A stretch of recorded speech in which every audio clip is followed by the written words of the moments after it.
Part 3 na guys, unboxing. Dumating na nga itong in-order ko na 3-in-1 electric massage introducer massager Essence Face. Siyempre at dahil lagi ako excited at hindi na rin ako mapakali, dali-dali ko natin bubuksan. OMG, saya-saya. May bubble wrap siya guys, safe na safe yung product na in-order ko sa Orange app.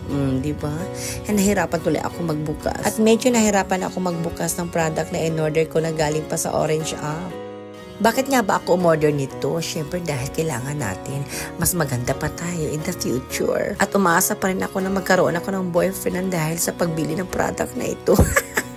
Char. Siyempre kailangan lagi tayong maganda. At siyempre kailangan natin mahalin ang ating mga sarili. Huwag po tayo masyado magpapaka-stress sa buhay.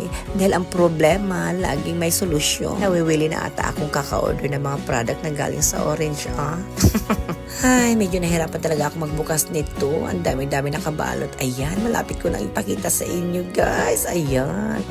Pak, bongga. Kung makikita nyo, guys, sobrang safe yung pagkalagay ng mga product. O, diba? Ayan, kukunin ko na yung isa dyan at ipapakita ko sa inyo kung ano yung itsura. At ito yung unang ipapakita ko sa inyo, guys. Ganito lang ang paggamit nito. Sagayahin nyo lang kung anong ginagawa ko, ha. Pag ganyan, ganyan.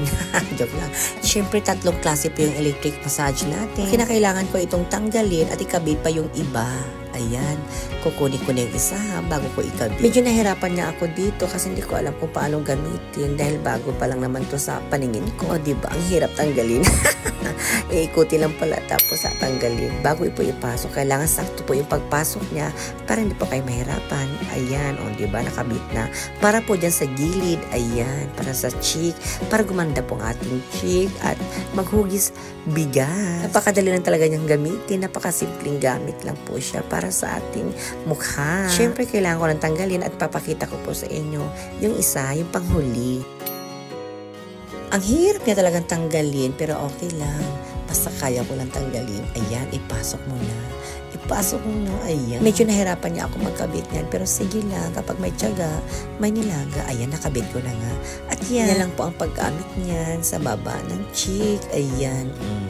Para talaga maghugis bigas yung aking mukha. Pinakita ko na sa inyo kung paano natin gamitin itong electric massager.